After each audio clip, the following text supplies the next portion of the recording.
Hello friends, एक बार फिर से आप सभी का हमारे चैनल पर स्वागत है। और आज के इस वीडियो में डिस्कस करेंगे पितृसत्ता के बारे में, या इसको हम पैट्रियार्की भी बोलते हैं। और दोस्तों, अगर आपको अन्य कोर्सेज का भी वीडियो देखना है या ईपीसी का भी वीडियो देखना है तो मैंने प्लेलिस्ट में ऐड कर दिया है, आप वहाँ से देख सकते हो। प्लेलिस्ट में आपको मिल जाएगा। तो चलिए हम ये वाला टॉपिक डिस्कस कर लेते हैं। मेनली पितृसत्ता से आप क्या समझते हैं? इसको आप मान सकते हैं कि जो भी आपके घर में पुरुष या मेल मेंबर होते हैं वही घर के डिसीजन लेते हैं। जैसे कि घर में परिवार में सब तो अपनी राय देते ही होंगे, लेकिन आपने देखा होगा जनरली जो फाइनल डिसीजन होता है वो पुरुष ही लिया जाता है। जो आपके पिता होंगे या कोई भी पुरुष होगा वही लास्ट में डिसीजन लेता है। और भारत क्या एक पितृसत्तात्मक समाज है, यहाँ पे पुरुष को ही प्रधानता माना जाता है। तो देखिए इसका क्या है, सबसे पहले इंट्रोडक्शन देख लेते हैं। पितृसत्ता एक ऐसी सामाजिक व्यवस्था है जिसमें महिला की तुलना में पुरुष को अधिक केंद्रीय स्थान प्राप्त है। भौतिक परिस्थितियों और सामाजिक संरचनाओं के कारण पुरुषों को अधिक अधिकार प्राप्त होते हैं तथा इस व्यवस्था में निर्णय लेने का अधिकार पुरुषों को अधिक मिलता है। इस व्यवस्था में महिलाओं की स्थिति मुख्य न होकर गौण होती है। पितृसत्ता व्यवस्था में महिलाएं पुरुषों पर लगभग आश्रित होती है। घर की वस्तुएं, जमीन जायदाद आदि पुरुषों के नाम पर ही होता है। यहाँ तक कि बच्चों की पहचान भी पिता के नाम से होता है। विवाह के बाद ऐसी सामाजिक व्यवस्था में महिलाओं का उपनाम भी बदल जाता है। पितृसत्ता सामाजिक व्यवस्था का विश्लेषण करने पर यह ज्ञात होता है कि स्त्री एवं पुरुष की असीमता यानी कि पहचान मात्र लिंग भेद से ना होकर अन्य कारकों से भी होता है, क्योंकि इसमें लिंग के अलावा और भी कई चीज में उनके उसके साथ भेदभाव किया जाता है। उसके बाद है हम इसका देखेंगे इसका अर्थ और परिभाषा क्या क्या है। पितृसत्ता एक ऐसी सामाजिक व्यवस्था है जिसमें परिवार का सबसे बड़ा पुरुष मुखिया के रूप में होता है तथा परिवार की स्त्रियों एवं बालकों पर अपना अधिकार रखता है। पितृसत्ता सामाजिक एवं सांस्कृतिक व्यवस्था में पुरुष के अधिकार को प्रकट करता है। सामान्य शब्दों में पिता के द्वारा सत्ता को चलाना यानी कि रूल बाय द फादर पितृसत्ता कहलाता है। उसके बाद लिखा है विभिन्न समाजशास्त्री एवं विद्वानों के पितृसत्ता को परिभाषित किया है, जो निम्न है। सबसे पहले जिल्लाह के अनुसार ये क्या कहते हैं, पितृसत्ता एक ऐसी राजनीतिक संरचना है जो पुरुषों के पक्ष में है। उसके बाद वाल्वी साहब क्या कहते हैं, पितृसत्ता ऐसी सामाजिक प्रथा है जिसमें पुरुषों का स्त्रियों पर वर्चस्व यानी कि अधिकार रहता है तथा वे उनका शोषण एवं उत्पीड़न करते हैं। उसके बाद मैगी के अनुसार पितृसत्ता एक पुरुष आधारित तंत्र है जो स्त्री को सामाजिक, राजनीतिक एवं आर्थिक संस्थाओं को दबा कर रखते हैं।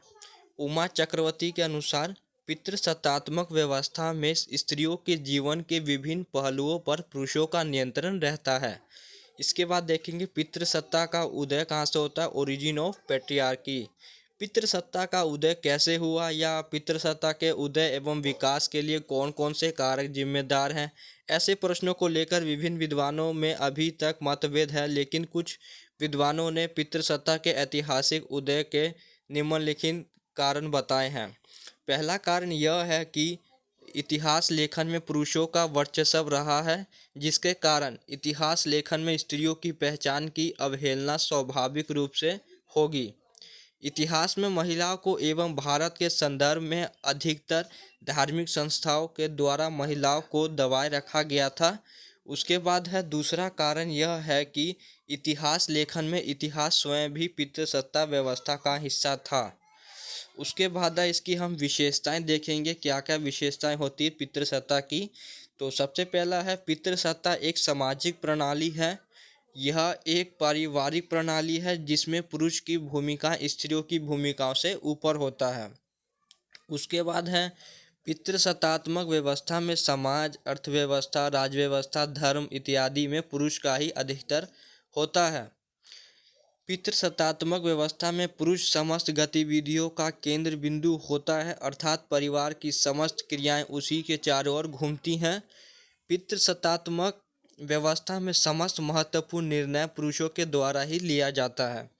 पितृसत्तात्मक व्यवस्था में आर्थिक मुद्दों पर पुरुषों का एकाधिकार होता है।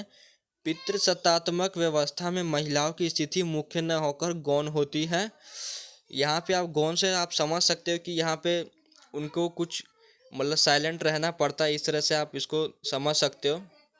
पितृसत्तात्मक व्यवस्था में बच्चों की पहचान भी पिता के नाम से होती है। पितृसत्तात्मक व्यवस्था में महिलाएं पुरुषों पर लगभग आश्रित होती हैं। पितृसत्तात्मक व्यवस्था में घर की वस्तुएं, जमीन जायदाद आदि पुरुषों के नाम पर ही होता है।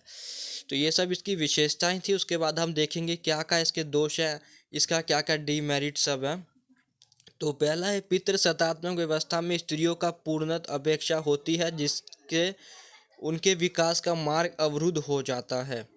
पितृसत्ता व्यवस्था में पुरुष अपनी शक्ति का दुरुपयोग भी करता है। पितृसत्ता ऐसी व्यवस्था है जिसमें स्त्रियों को पुरुषों के समकक्ष स्थान नहीं प्रदान किया जाता है। उसके बाद है, पितृसत्तात्मक व्यवस्था में स्त्रियों को भूमिका की पूर्ण अवहेलना करती है। उसके बाद इस प्रकार की व्यवस्था में स्त्रियां शोषण एवं उत्पीड़न का शिकार बनती हैं। स्त्रियों के दमन का मुख्य कारण पितृसत्ता व्यवस्था ही है। उसके बाद है, पितृसत्तात्मक व्यवस्था में महिलाओं की स्थिति गौण होती है, जिससे उसका पूर्ण विकास नहीं होता है। पितृसत्तात्मक व्यवस्था में महिलाओं का विवाह के बाद उपनाम बदल दिया जाता है, जो गलत बात है। उसके बाद हम देखेंगे पैट्रियार्की फैमिली, पितृसत्तात्मक परिवार। तो क्या होता है, पितृसत्तात्मक परिवार में पिता या परिवार का सबसे बड़ा पुरुष परिवार का मुखिया होता है। वही परिवार की संपत्ति का अधिकार एवं संचालक होता है। पिता के संपत्ति पर भी उसके बेटे के नाम पर अधिकार होता है, बेटियों का नहीं।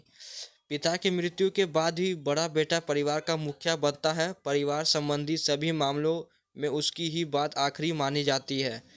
उसके बाद इसके क्या क्या लक्षण होते हैं पितृसत्तात्मक परिवार के। पहला है वंशक्रम। पितृसत्तात्मक परिवार में वंशक्रम पिता के नाम से ही पहचाना जाता है। ऐसी सामाजिक व्यवस्था में बच्चों के नाम में पिता का नाम लगता है। पिता के संपत्ति पर भी उसके बेटों का अधिकार होता है, उसकी बेटियों का नहीं।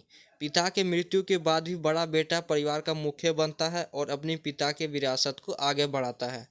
उसके बाद है निवास। पितृसत्तात्मक परिवार में पिता का घर ही बेटों का निवास होता है। बेटों की पत्नियां भी शादी के बाद आकर उनके साथ रहती हैं। बेटियां शादी के बाद अपने पति के साथ चली जाती हैं। भारतीय समाज पितृसत्तात्मक समाज का ही उदाहरण है। आप देखते होंगे भारतीय में सबसे ज़्यादा होता है भारत में। उसके बाद है निष्कर्ष क्या निकलता है इस पूरा आर्टिकल का। उपयुक्त तथ्यों के विश्लेषण के आधार पर यह कहा जा सकता है कि पितृसत्तात्मक व्यवस्था आधुनिक समय में प्रासंगिक नहीं है, क्योंकि आज या वर्तमान समय में स्त्रियां प्रत्येक क्षेत्र में पुरुषों के साथ कार्य कर रही हैं तथा देश एवं समाज के विकास में अपना अहम योगदान दे रही है। हमारा संविधान भी प्रत्येक नागरिक को समानता का अधिकार प्रदान करता है। तो यही सब था फ्रेंड्स, पूरा आर्टिकल या पूरा आप देख सकते हैं, पूरा डिस्क्रिप्ट में लिखा हुआ है पेट्रियार्की के ऊपर पितृसत्तात्मक। अगर आपको ये क्वेश्चन पूछा जाता है शॉर्ट नोट्स में तो आप इसमें लिख सकते हो, या वैसे भी नॉर्मल क्वेश्चन पूछा जा सकता है तो आप इतना बड़ा लिख दोगे तो आपको अच्छे से मार्क्स मिल जाएगा। पॉइंट वाइज बिल्कुल लिखा हुआ, आपको ऐसे लिखना होता है एग्जाम में भी। और बाकी वीडियोस आप कोर्स के देख लीजिएगा प्लेलिस्ट में। तो मिलते हैं अगली वीडियो में। वीडियो को लाइक और चैनल को सब्सक्राइब कर देना। Thanks for watching this video.